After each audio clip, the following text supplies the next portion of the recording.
به نام خدایی که جان آفرید، سخن گفتن در زبان آفرید.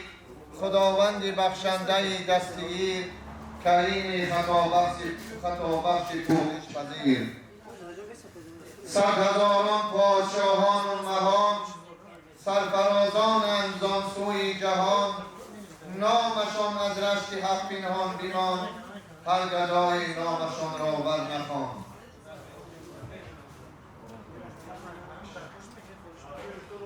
خدای عزیز مهربان نعمت‌های بسیار برای ما و شما ارزانی فرمود، چی مادی و چی معنوی.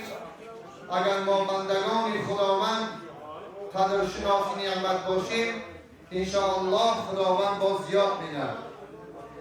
خدای تعالی می‌فرماید: استعیذ بالله لئن شکرتم لازیدنکم ولئن کفرتم ان عذابی لشدید. برادران کم طلب و خاموشی رعایت کنید. خب اگر شما شکر کنید، خدای تعالی میگه من زیاد تو میتیم، و اگر ناشکری کنید عذاب من سخت است. پروردگار بنده ها را به دنیا آورد تا که آزمایش کند، تا که بسنجد کدام بنده ها بهترین بندگانند. خدای تعالی میگه که استعیذ بالله الذي خلق الموت والحیات لیبلوکم ایکم احسن عملا. خداوند ذاتی است که خلق کرد مرگ و بعد حیات. برای چی اول مرگ یادآوری کرد؟ برای هر یک سی جان داره، شخص روح داره و جان داره، عاقبت او مرنده هست. همه جاندار مرنده هست، یعنی همه شخصیت میمیرن از این دنیا میگذرن. خداوند خلق کرد مرگ و حیات تا که بیازماید کدام یک از شما نیک و کردار است از روی عمل. ما و شما به دنیا آمدیم، خدای تعالی رو بخورید، بنوشید و اسراف نکنید. کلوا واشربوا ولا تسرفوا ان الله لا يحب المسرفین. خدا مسرفان را دوست نمی‌دارد. برای همین بخورید، بنوشید، اسراف نکنید. پروردگار بنده ها را به خاطر عبادت، به خاطر بندگی به دنیا آورد. بهترین بنده ها را کی را گفت؟ تقواگرا را، اهل تقوا را گفت که ان اکرمکم عند الله اتقاکم. بهترین شما در نزد پروردگار پرهیزگارترین شماست. استعیذ بالله ان المتقین فی جنات و عیون آخذین ما آتاهم ربهم انهم كانوا قبل ذلك محسنين كانوا قليلا من الليل ما يهجعون وبالاسحار هم يستغفرون. صدق الله العظیم. الله جل عظمته میفرماید هر آینه متقی ها در باغ‌های هستند، در جنت هستند، در باغ‌هایی که چشمسارانند. آخذین ما آتاهم ربهم، یعنی اخذ میکنند، میگیرند آن را که پروردگار عطاش میکنه در جنت، میگیرند آن را که خداوند در جنت براشون عطا میکند. انهم كانوا قبل ذلك محسنین. اینها بودند قبل از این در دنیا نیکوکار. در جای دیگر خداوند میگه که استعیذ بالله ان رحمت الله قریب من المحسنین. هر آینه رحمت خدا نزدیک به محسنان است، به نیکوکاران. كانوا قلیلا من اللیل ما یهجعون. این نیکوکاران متقیان جنتیان شاملند. در دنیا شام میکردن، اندک از شب خواب میرفتن، اکثرات شب بیدار میستادن. در این وقت این آیه حدیث های زیاد که شب زنده‌داری و نماز تهجد ذکر و تلاوت قرآن میکردن. و این اسحار هم یستغفرون، یعنی پیش از صبح میخیستن استغفار میکردن. خداوند انسان به بهترین خصلت به دنیا خلق آورد، بهترین مخلوقات کرد و گفت که استعیذ بالله لقد خلقنا الانسان فی احسن تقویم. صدق الله العظیم. و تحقیق ما انسان به بهترین صورت خلق کردیم و پیروان محمد علیه السلام امتان خوب کرد. پیغمبر خدا گفت ما آخرین و اولینیم، در دنیا آخرین و در روز قیامت اولینیم. امتان محمد کیها هستند؟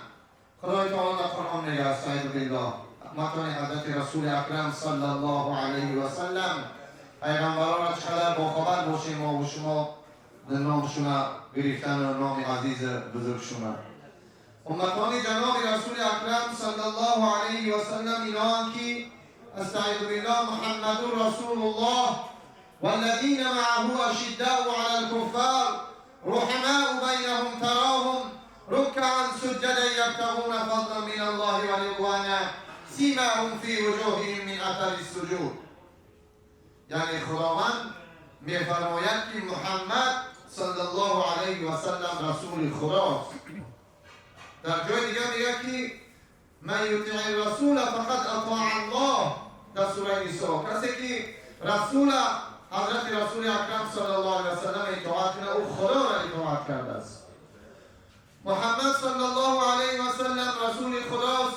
شخصانی که به همراهی حضرت رسول الله هم صحابهان پیغمبر، پیروان پیغمبر، در تفسیر میگه امتان پیغمبر علیه السلام اشداء علی الکفار و بدینا سختگیرند در حالی که بین خودشون رحماء و بینهم، مسلمان حقیقی بین خودشون رحمانند، رحمدینند و مهربانند. رحماء و بینهم تراهم رکعا، یعنی مسلمان ها به هم دیگر مهربان و رحمدینند. تراهم رکعا میگه که وقتی مسلمان ها را ببینی رکعا و سجدن، رکوع میکنند و سجده میکنند، رکوع کننده ها هستند، سجده کننده ها هستند. سیماهم فی وجوههم من اثر السجود، علامت های ایشان چیه؟ خب در روحای ایشان، در روحای نمازخوانا، در روحای رکوع میکردگی و سجده میکردگی ها امتان جناب رسول اکرم در روحاشو چیه؟ اثر سجده، روشنایی، نور رو دارن، حتی در روز قیامت از نور روش میشناسنشون. بنابر همین اگر ما و شما بخواهیم که مسلمان های حقیقی باشیم، تقوا کنیم، پرهیزگاری کنیم، تکبری و دروسیاهی را برطرف کنیم، بنده های خاکسار و بنده های ناتقوا و بنده های خلاترس باشیم، تا که در روامون ای سجده های کردگیمون اثر سجده پیدا شود تا دنیا و قیامت ما و شما آباد شود. امروز برادران عزیز و گرامی بیا اکرم باشه، همه اینجا اینا بنده ها برادرها همه شهرها اومدن. اکرم حاجی دادربیگه روز توی نبیرش، حاجی خدادین خدی برادراش، خداوند هر یک مسلمان نصیب کنه. ای برادرها، اکرم حاجی سایسا و برادران گفتی برای شکر، اگر ما و شما شکر نکنیم بسیار بنده های ناخوب می باشیم. این خداوند رو یم بارک بردارد شامده، چون که روزایی را شامده فراموش کردیم که گریزه و پیاده و سواره آمدیم، جای خواب نداشتیم، در یک کوارتیر 10 و 15 کس زندگانی میکردیم، در کاریدورها و کخنیها خواه رفتیم. امروز پروردگار را قدرت شدیم که این قصرهای بلند، خانه ها و کوارتیرها و این نعمت ها را قدر شناسی کردن. در طول برادرها بنده همان به تقصیر خیش قدر به درگاه خدا آورد و نسزاوار خداوندیش کس نتواند که به جای آورد. شخص علی میگه بهترین بنده ها همی بنده ها هستند، همی بنده های شکرگزارند که خداوند اون روزای سختی را برد. امروز باید اون روزا را فراموش نکنیم، شکرانه نعمت های پروردگار را کنیم تا که آباد شویم.